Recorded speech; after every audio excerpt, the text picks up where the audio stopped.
Saludos amigos, buenas noches. Una vez más llegamos hasta sus hogares en ocasión de presentarles su programa El Pueblo Cuestiona, como todos los domingos a las 8 de la noche. Hoy tenemos a un reconocido médico de República Dominicana, el doctor Dorian Félix. Él es gastroenterólogo, tengo entendido, ¿verdad que sí? No, cirujano. Ah, cirujano. Cirujano. Bueno, con él vamos a conversar sobre distintos tópicos del acontecer de salud, ya que no son pocos los problemas que tiene el ser humano con distintas enfermedades y problemas, y vamos a tratar todas esas cosas. Pero antes queremos hacer un par de comentarios. Bueno, el expresidente Danilo Medina regresó de los Estados Unidos y anunció que tiene cáncer de próstata. Se ve muy desmejorado. Yo creo que ha hecho bien el expresidente Medina con decir al país de su padecimiento, porque de nada vale que la gente quiera esconder las enfermedades cuando más temprano que tarde van a salir. Yo creo que es un momento importante para que los políticos que lo pudieran adversar a él, pues hagan en cierta medida demostración de que, y recuerden aquello de hoy por ti y mañana por mí. Hoy es el licenciado Danilo Medina, mañana puede ser cualquier otro político, que de hecho, en el pasado reciente, por llamarle así, no han sido pocos los políticos que han fallecido de cáncer. Jacinto Peinado, Jacobo Magluta, Atoy de Cans, Peña Gómez. Peña Gómez, en fin. Parece ser que el cáncer en los políticos, por llamarlo de alguna manera, es producto del ajetreo, del trabajo, en fin, de la vida, de muchos problemas. Eso pasa o ha pasado a lo mejor con el licenciado Danilo Medina. Nosotros desde aquí pues agradecemos al Altísimo nuestras oraciones para que le devuelva su salud, porque es un líder político que con luces y sombras le ha servido al pueblo dominicano, igual que todos los políticos, igual que todos los políticos. Ningún político puede decir, he sido perfecto. Nadie puede decir que es perfecto gobernando, ni que es totalmente negativo todo lo que hace. Entonces, un hombre público, entregado a la vida pública desde hace muchos años. Lo entrevisté cuando era líder estudiantil y después lo entrevistamos cuando fue presidente de la Cámara de Diputados. Es decir, que deseamos lo mejor de lo mejor, que Dios ponga a sus manos y le dé su salud. Pausamos, amigos.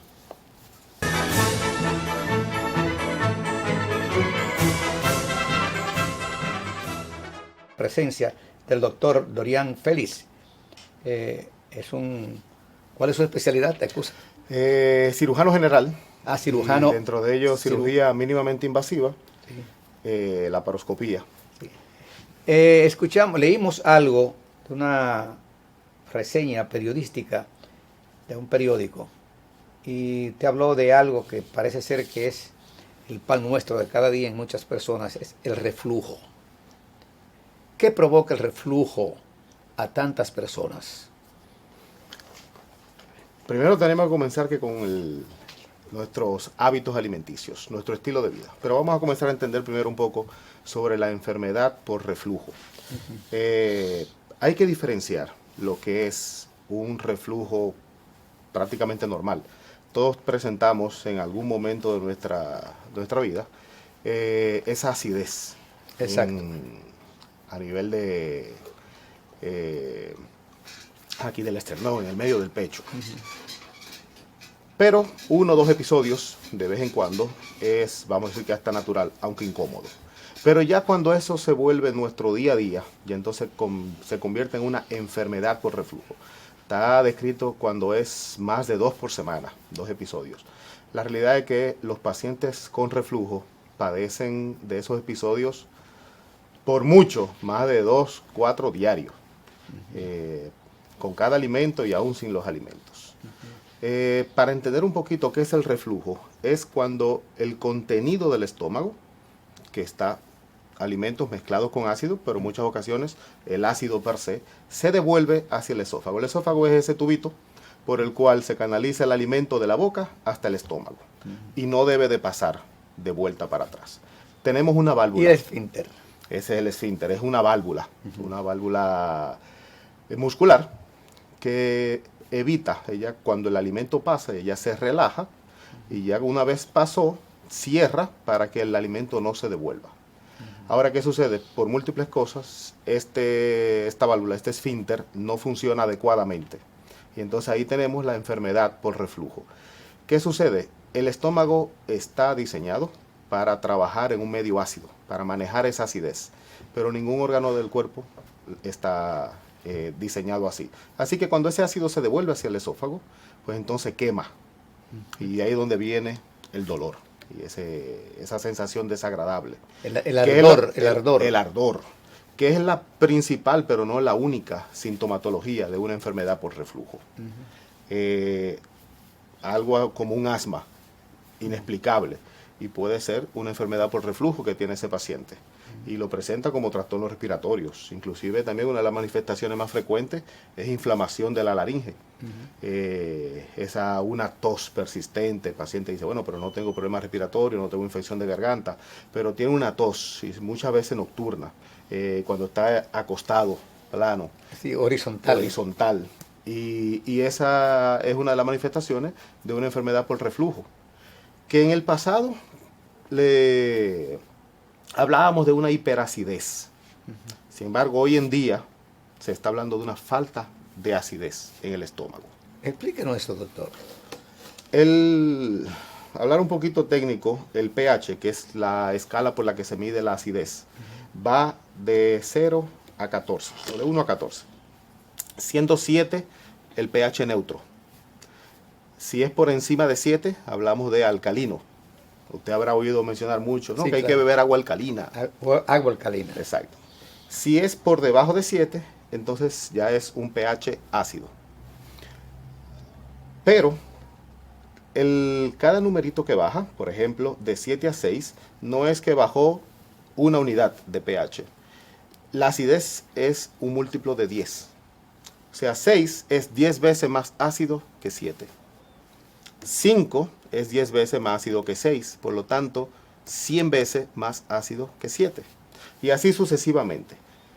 Pero el estómago está diseñado para trabajar en un pH entre 1 y 3. Estamos Entre hablando 1 y 3. 1 y 3. Estamos hablando de los pH más bajitos que existen.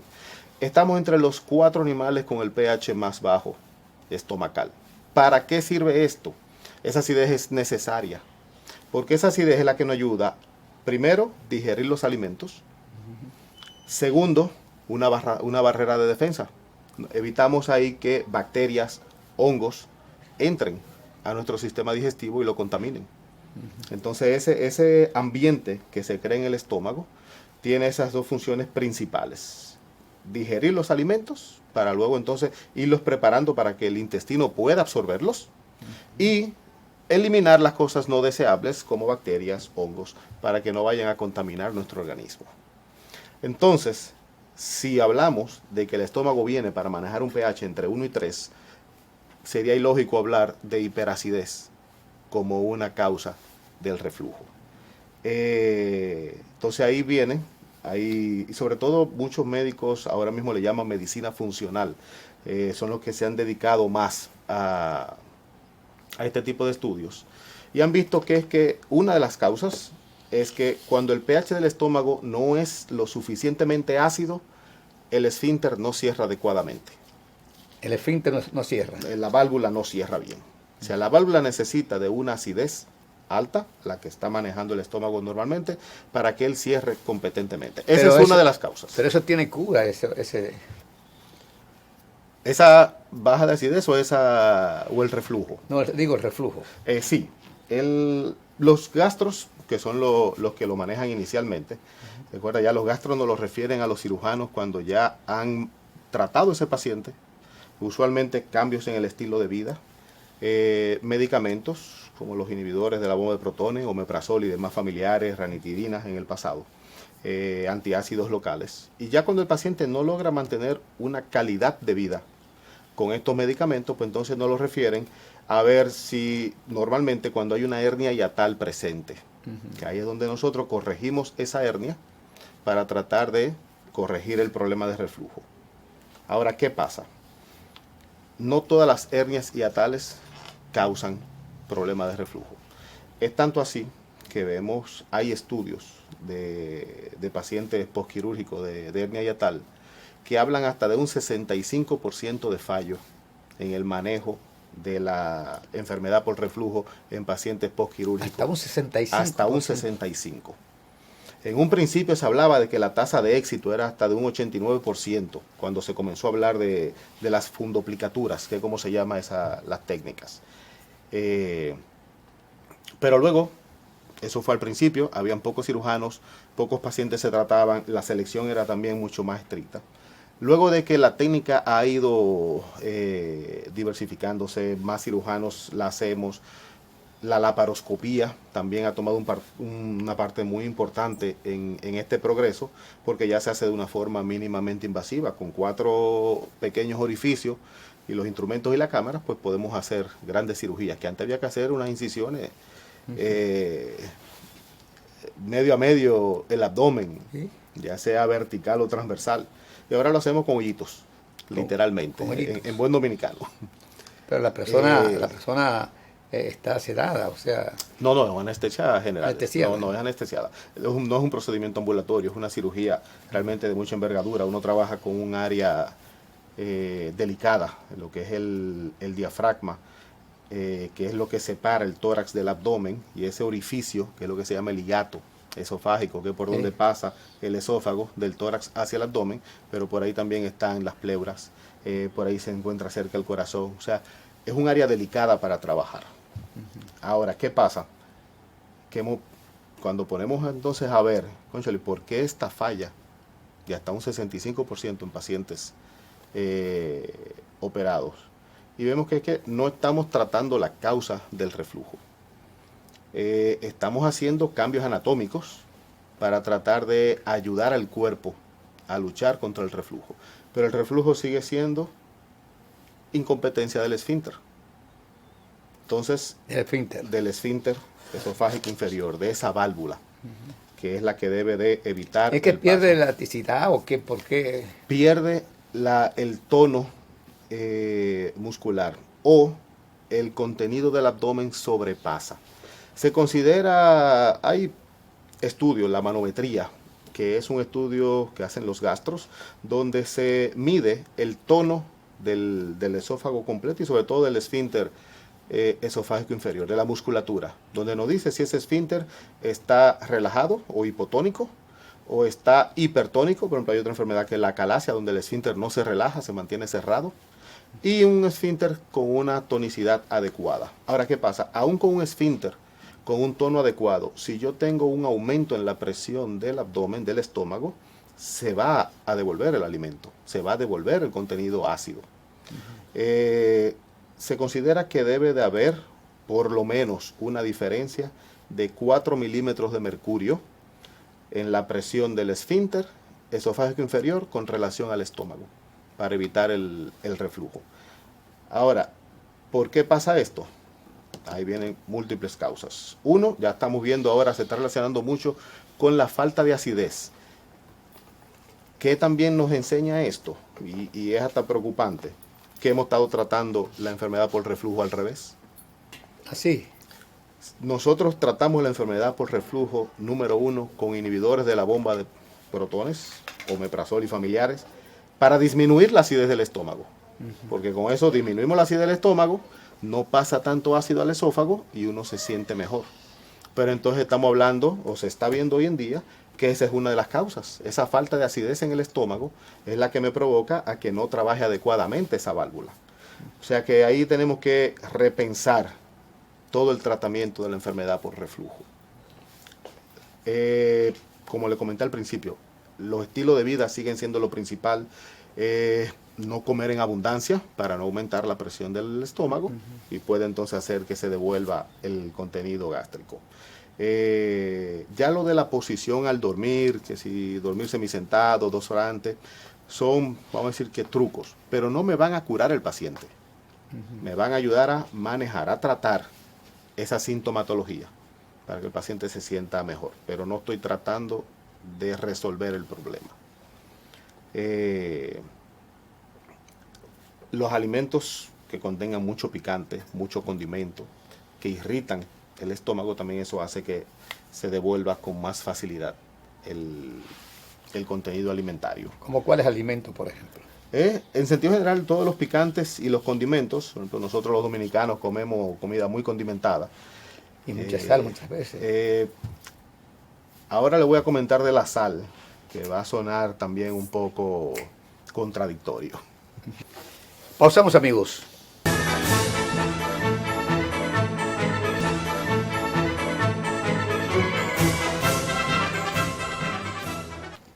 Continuamos, amigos, con este importantísimo programa con el doctor Dorian Félix. Ustedes han estado escuchando realmente todo lo que ha dicho con respecto a algo tan importante. Quisiéramos nosotros que usted nos siguiera abundando sobre eso, porque no son pocas las personas, conocemos a varias personas que sufren de esa enfermedad del reflujo. Más común de lo que creemos y de lo que quisiéramos. Claro. Inclusive es una enfermedad que está subdiagnosticada. La mayoría de las personas lo que dicen es, bueno, me cayó mal la comida, tengo un poquito de acidez, volvemos a lo mismo, al tema, de que siempre se relacionó más con acidez que con falta de acidez. Y se quedan así. Me tomo unos medicamentos de uso, me tomo un omeprazol, que aquí se consigue bastante fácil, no se necesita una receta, unos antiácidos fácil de conseguir en la farmacia, hasta en los supermercados, y entonces mantengo mi enfermedad controlada, los síntomas controlados. Pero ella sigue avanzando. Le comentaba, antes de irnos a la pausa, sobre la sal. Una de los componentes que necesitamos para producir el ácido clorhídrico, que es el ácido del estómago, es cloro, precisamente. Cloro. ¿Y dónde obtenemos el cloro? De los alimentos, sobre todo de la sal. Entonces, hay algunos cambios que se han hecho en los últimos 50, 60 años, que realmente, a mi entender, han ido en perjuicio de la salud. Uno de ellos ha sido la disminución en la ingesta de sal. Se utilizó en un momento por el tema de que obviamente la sal atrae agua, y si yo soy hipertenso, la hipertensión es un resultado de la cantidad de líquido, sangre en este caso, que fluye dentro del vaso sanguíneo por la resistencia que éste le ofrece a su transitar. Así que, ¿qué yo hago? Manejo esa resistencia, ahí vienen los medicamentos antihipertensivos, y como otra medida extra, disminuyo la cantidad de líquido que va a transcurrir por dentro de ese vaso sanguíneo, disminuyendo la sal. Pero no estoy tratando la hipertensión, estoy pasándole un pañito tibio, estoy disminuyendo para tratar de que ese paciente mantenga una presión adecuada. Pero la causa, fíjese que el 95% de la presión, de la hipertensión, está considerada como esencial, como que no tiene una causa aparente. Estos últimos años se está viendo cada día más que la causa de ese 95% no es otra más que nuestro estilo de vida. Específicamente, insulina y azúcar, síndrome metabólico, que viene a dar síntomas. Algunos dicen que unos 5 a 10 años, pero hay otros que hablan de hasta 20 años antes de que nosotros desarrollemos la enfermedad. ¡Wow! 20 años. Hasta 20 años hablan algunos científicos. Que uno puede estar desarrollando ovario poliquístico, la obesidad, obviamente. Uno ha oído mucho el término, no, yo soy un gordito saludable. Y la realidad es que hay un 20% de obesos que realmente no tienen el síndrome metabólico, ese síndrome inflamatorio. Pero el otro 80% no son saludables. El cuerpo tiene los mecanismos para manejar ese estrés, pero hay un día donde se cansa.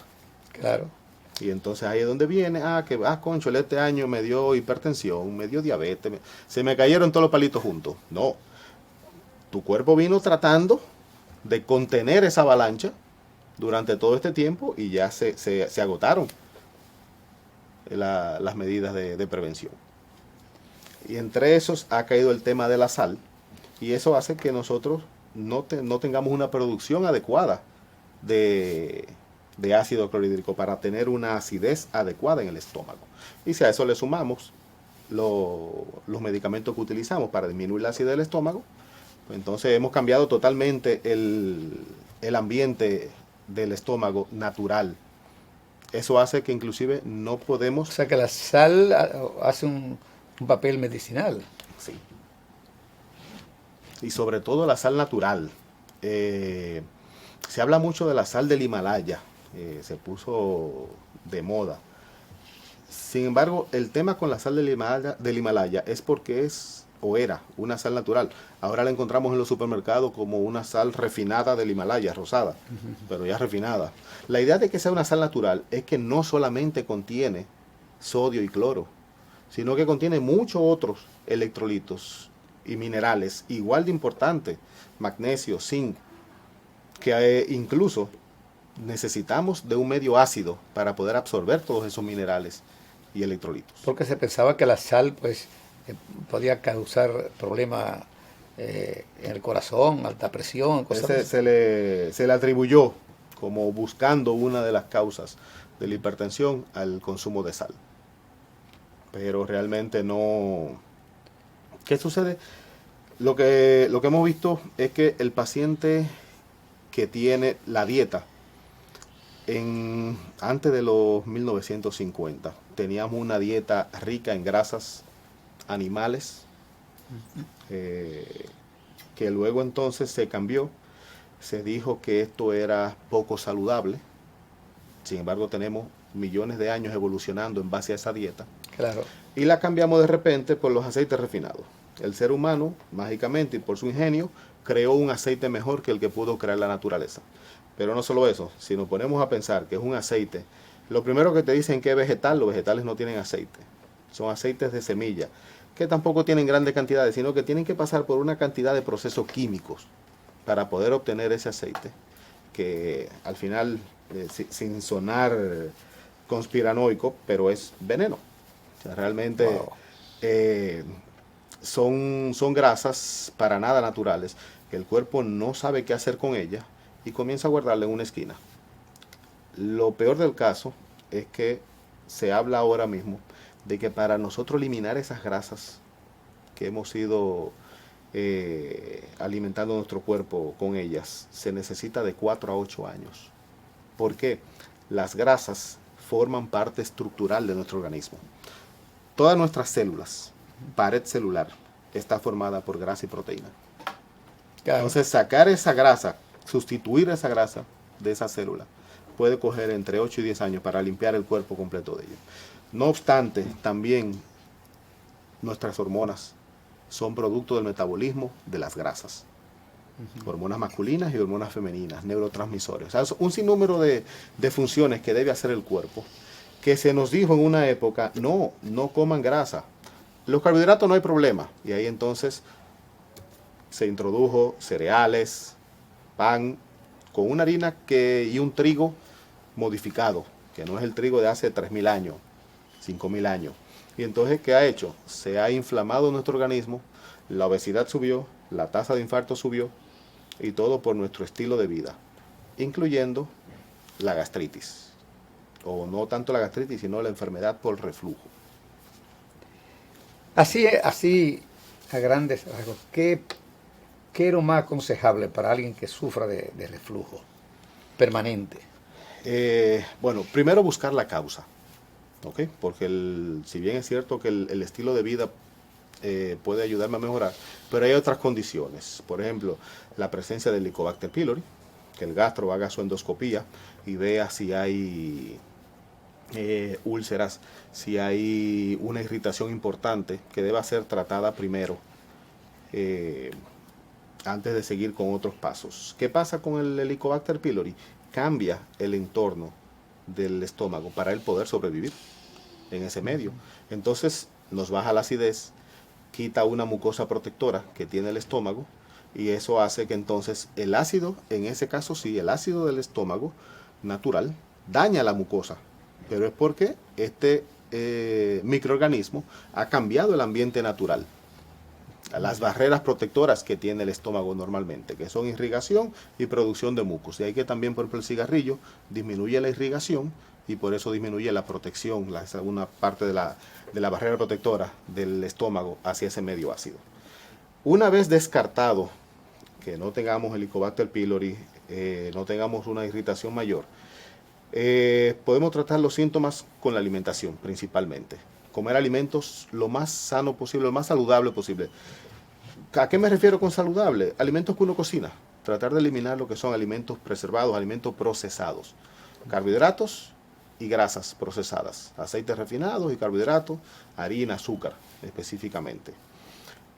Si con este cambio de vida, obviamente, de la mano con su especialista, porque muchas veces necesitamos de la ayuda de un día, un omeprazol, un antiácido, un TOMS, que es una marca famosa, hasta poder llevar a que con nuestro estilo de vida podemos controlar esto. Hay algunos medicamentos que están utilizando ahora para ayudar a la acidez del estómago, pero a que suba, a que el estómago produzca ácido. Son medicamentos, son suplementos nutricionales más que nada. El Betaine HCl, que es para proveerle el cloro al organismo para que pueda producir el ácido. También hay otro... ¿Cómo se llama? Es Betaine HCl. Es una molécula de cloro, una forma absorbible. Y eso se vende, es un suplemento nutricional, pero ayuda con la acidez. Sobre todo se toma junto con los alimentos para que ayude el estómago a producir ácido. Hay otros, vamos a decir que remedios naturales, pero le digo que están utilizando mucho los médicos, sobre todo funcionales, que es vinagre. Está muy de moda el vinagre de manzana, diluido, pero esto, vuelvo y le digo, de la mano con un especialista, por el tema de que si yo tengo una condición en el estómago, que yo he eliminado esas capas protectoras, y yo entonces aumento el ácido, pues voy a irritarlo. Y ahí vienen úlceras sangrantes, perforaciones. Entonces tiene que ser de la mano de un especialista. Pero con el tiempo voy mejorando el entorno ácido. De un gastro. De un gastro, sí, específicamente. Entonces, lo otro que tenemos, que quizás es uno de los temas, de las opciones más modernas. Ahorita les mencioné las opciones quirúrgicas, que hay dos principalmente. Una, la fundoplicatura, que le comenté, que es cuando uno envuelve el estómago alrededor del esófago para tratar de mejorar el tono y que el esófago se quede en el estómago, que no se retraiga. Y otro es un anillito, se llama LINX, que es compuesto por varios imanes. Entonces cuando uno deglute, cuando uno ingiere, la presión del alimento hace que él se separe, pero entonces ya una vez el alimento pasó, ¡pap!, los imanes vuelven y se unen, y entonces cierran el esfínter. ¿Qué sucede con esto? Obviamente todos estos mecanismos tienen un efecto secundario. Hay a veces problemas para deglutir, uno siente que la comida no pasa con la misma suavidad, y sobre todo cuando uno tiene gases que quiere eructar, que es una forma natural de eliminarlos, es muy difícil con esto y a veces son muy incómodos los síntomas después de estos procedimientos. Entonces el más moderno que tenemos ahora mismo es el Stretta. ¿El es? Stretta. Stretta. ¿Qué es el Stretta? El Stretta, primero, es un procedimiento no invasivo, se hace, o mínimamente invasivo, se hace por una endoscopía, no es quirúrgico. Y lo que busca es como si mandáramos el esfínter esofágico inferior al gimnasio. Lo que buscamos con esto es precisamente devolverle la tonicidad a ese esfínter esofágico inferior. ¿Cómo hacemos? El Stretta utiliza un sistema de radiofrecuencia para producir un estímulo caluroso, pero no ablasivo, o sea, no quema. ¿Qué importancia tiene esto? Que no me produce estrecheces por cicatrices después de. sino que este calor local, hay una forma de lograr esto para tratar de hacerlo en todo el trayecto del esfínter esofágico, y eso estimula el crecimiento del músculo para que el músculo vuelva a tener entonces una fortaleza adecuada, un tono adecuado. ¿Usted ha hecho ese tipo de tratamiento? Sí, ese lo tenemos acá. De hecho, no es tan nuevo como yo digo, lo que pasa es que ya en la actualidad contamos con más facilidad para tener acceso a esta tecnología. Pero existe en el país. Sí, sí, sí. Ahí lo hacemos en el centro Ghost Care, que está ahí en la Luis Padilla. Tenemos el equipo, se hace por endoscopía, y además también hay una empresa en el país que es quien trae, porque es un equipo desechable, la parte que se introduce en el cuerpo, y ellos son los distribuidores, y tenemos ahí el equipo a nuestra disposición. ¿Y qué peligro o qué seguridad hay de que eso va a funcionar? Bueno, todo esto vamos basando en estudios y en experiencia de los pacientes, claro, ¿verdad? Y la realidad es que al sol de hoy probablemente sea el único procedimiento, tecnología, tratamiento, como usted quiera llamarlo, que trata la causa. Fíjese que estoy reforzando el esfínter. El problema es que el esfínter no cierra bien, lo mando para el gimnasio. Entonces estoy devolviéndole el tono al esfínter.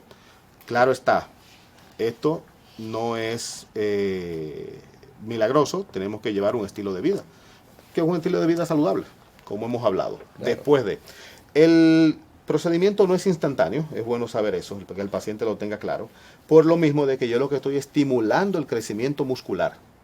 ¿Ok? Entonces siempre el paciente se le dice, los primeros 2 meses lo mantenemos con tratamiento, con el tratamiento tradicional, para que no haga una recaída, y luego ya de ahí se elimina, solamente se deja de emergencia si en algún momento tiene un episodio de acidez, pero por lo regular ya a partir del 6º mes, que es cuando se considera que ya ha habido ese crecimiento, esa sobrepoblación de células musculares en esa válvula, en ese esfínter, y los pacientes llevan una vida totalmente normal, como todos nosotros que de un mal día presentan un episodio de acidez y hacen un desorden, una comida muy copiosa, pero se elimina en la mayoría de los casos el uso de todos los medicamentos. Los pacientes, claro está, sabemos que tienen, por eso le digo, primero hay que estudiar el paciente, por el tema de las hernias hiatales. Si la hernia hiatal es más de 2 centímetros, no se recomienda, aunque hay pacientes, aquí no tenemos esa experiencia, pero sí en el exterior, que por lo que han oído de las cirugías, deciden no someterse a la cirugía y dicen, oye, yo me cojo el riesgo. ¿Por qué lo hacen? Porque el equipo, no, vuelvo y le digo, como es una radiofrecuencia no ablasiva, no me daña el esfínter, no me daña la mucosa. Viene con una cantidad de sensores, tanto de temperatura como de impedancia, para que no pase eso. Él sencillamente, si ve que se puede pasar de los límites seguros, se apaga. Entonces no hay daño. Y esa operación, por llamarla de alguna manera, es costosa porque hay tanta gente que sufre de eso. Es algo costosa por el tema del equipo. Como es un equipo, lo que llamamos la caña, es desechable y es vamos a decir que desechable quiere decir que se puede cambiar. No, que eso se usa con un solo paciente y se elimina, sí. Inclusive en algunas ocasiones hay algunos equipos que a veces en los hospitales, si se pueden reesterilizar, uno los rehúsa, aunque sean de plástico, pero en este caso es imposible.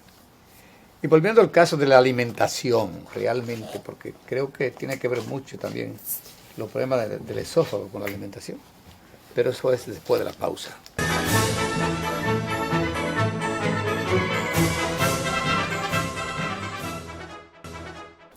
Continuamos, amigos, ya en la parte final de este programa con esta importantísima comparecencia donde se ha dicho muchas cosas sobre los problemas del esófago, del estómago, en fin.